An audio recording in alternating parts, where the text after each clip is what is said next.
இந்த ஆட்சி அடிபணிந்த ஆட்சி, இந்த ஆட்சி அவமானமான ஆட்சி, இந்த ஆட்சி நரேந்திர மோடியின் அடிமை ஆட்சி. இல்லை என்றால் இப்ப பாருங்க, போன வாட்டி ஆட்சிக்கு வந்தான், செல்ற நோட்டெல்லாம் செல்லாத நோட்டுன்னு அறிவிச்சிட்டான். நீங்க புடவு கீழே வச்சிருந்த 500 1000 ரூபாயெல்லாம் செல்லாமல் போச்சா? எல்லாம் பேங்க் வாசப்பில் நின்று ஒரு 170 பேர் செத்து போனீங்களா? அப்புறம் என்ன பண்ணா? ஜிஎஸ்டின்னு கொண்டு வந்தான்.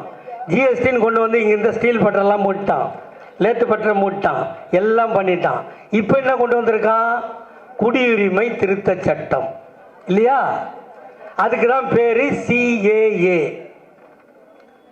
1955 நேரு நிறைவேற்றினார் குடியுரிமை சட்டம். அந்த சட்டத்தை இப்போது திருத்தி இருக்கிறான். அதுதான் குடியுரிமை திருத்த சட்டம். அடுத்து என்ன? தேசிய மக்கள் தொகை கணக்கெடுப்பு, NPR. அது என்ன பண்ண போறான்? NPRனு வந்து வீட்டுக்கு வருவான்.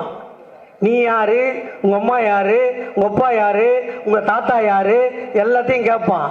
நீ பிறந்ததுக்கு சர்டிஃபிகேட் கேட்பான், உங்க அப்பன் சர்டிஃபிகேட்டை கேட்பான், உங்க தாத்தன் சர்டிஃபிகேட்டை கேட்பான். எனக்கே சர்டிஃபிகேட் கிடையாது, எனக்கே பர்த் சர்டிஃபிகேட் கிடையாது. இங்க உட்காந்துக்கிற என் தாய்மார்கள் எத்தனை பேர் பர்த் சர்டிஃபிகேட் வச்சிருக்க?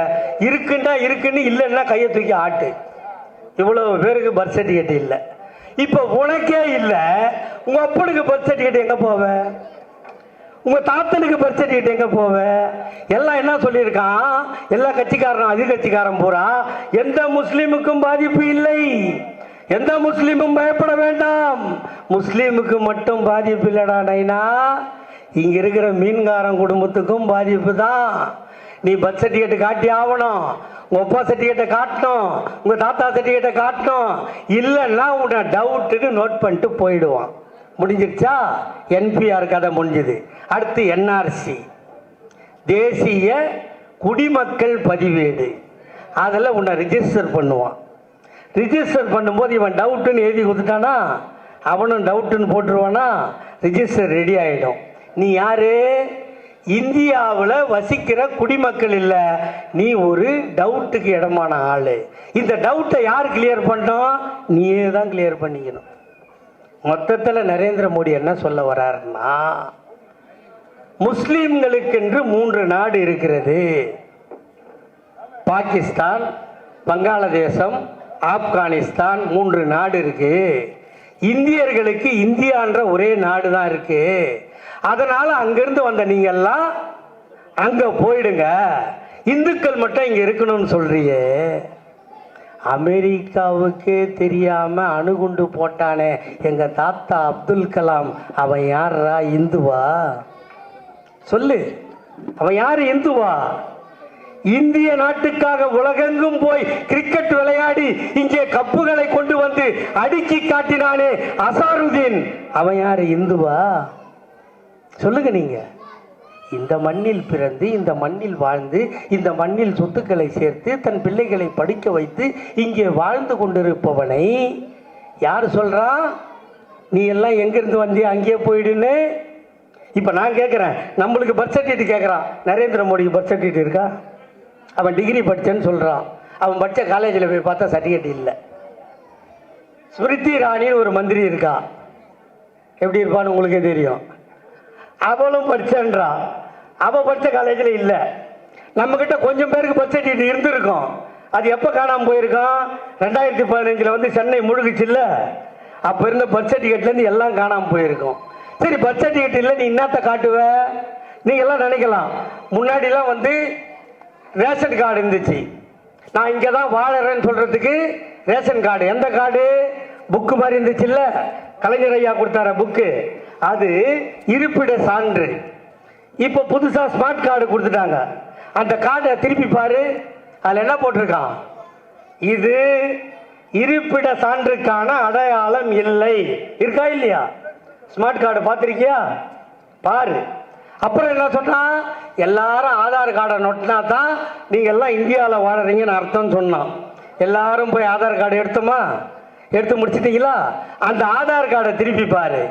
இது இந்திய குடியுரிமைக்கான சான்று அல்ல. இருக்கிற இடத்துக்கு ரேஷன் கார்டு சான்று அல்ல.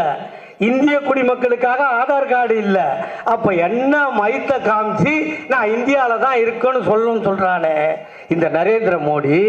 அந்த சட்டத்தை, இந்த குடியுரிமை திருத்த சட்டத்தை பார்லிமெண்ட்ல கொண்டாந்து நிறைவேற்றிட்டு டெல்லி மேல் சபையிலையும் நிறைவேறினா தான் இந்த சட்டம் அமுலாகும். அப்படி அமுலாகணும்னா அதிமுகவோட ஒரு 10 எரும மாடும், பாட்டாளி மக்கள் கட்சியோட ஒரு எரும மாடும், இந்த 11 எருமை ஓட்டு போட்டாதான் அந்த சட்டம் பாஸ் ஆகும். எந்த சட்டம்? இங்க இருக்கிற முஸ்லீம் எல்லாம் பாகிஸ்தானுக்கு ஓடி போயிடு, வங்காளதேசத்துக்கு ஓடி போயிடு, ஆப்கானிஸ்தானுக்கு ஓடி போயிடுன்னு சொல்றாரு நரேந்திர மோடி. இந்த சட்டம் பாஸ் ஆகணும்னா அதிமுகவும் பாமகவும் ஓட்டளித்தால் தான் பாஸ் ஆகும். இப்போது வீரம் பேசுகிற புறம்போக்கு எடப்பாடியும் அவனுக்கு ஜால்ரா தட்டுகிற ஓ பன்னீர்செல்வமும் அவனோடு இருக்கின்ற 30 எரும மாடு மந்திரிகளும் இப்போது வீரம் பேசுகிறார்களே, அந்த சட்டம் நிறைவேறி உங்கள் தலையில் இடியா இறங்கியதற்கு ஆளும் அதிமுகவும் பாமகவும் தான் காரணம் என்பதை நீங்கள் தெரிந்து கொள்ள வேண்டும். இவன் இல்லைன்னா இங்க வந்தே இருக்க. இப்போ வருவான், ஏப்ரல் மாதம் வரான், நான் புக் எடுத்துக்கினேன், உங்களெல்லாம் கேட்க போகிறான். அத்தை கொடு, இத்தை கொடு, கீழகிறத கொடு, மேலேகிறத கொடு, நீ எத்தை கொடுக்க போகிற? 2005 டிசம்பரில் வெள்ளம் வந்த உடனே இருந்த காடெல்லாமே போச்சு. இப்போ ஒன்றும் கிடையாது, ஒரு மயிரை இல்லை. எங்கள் ஆத்தா என்ன சொல்லும், எதனா கேட்டால் அதை உட்காந்துக்கிற நடுவில் ஆயா அது என்ன சொல்லும், மயிரை தான் விசிறி காட்டும், இதுதான் என்கிட்ட இருக்குதுன்னு சொல்லி உன்னை டவுட்டுன்னு எழுதிட்டு போயிடுவான். நீ செத்து சுடுகாட்டுக்கு போனீங்கன்னா நீ டவுட்டான போனால் உன்னை புதைக்க முடியாதுன்னுவான்.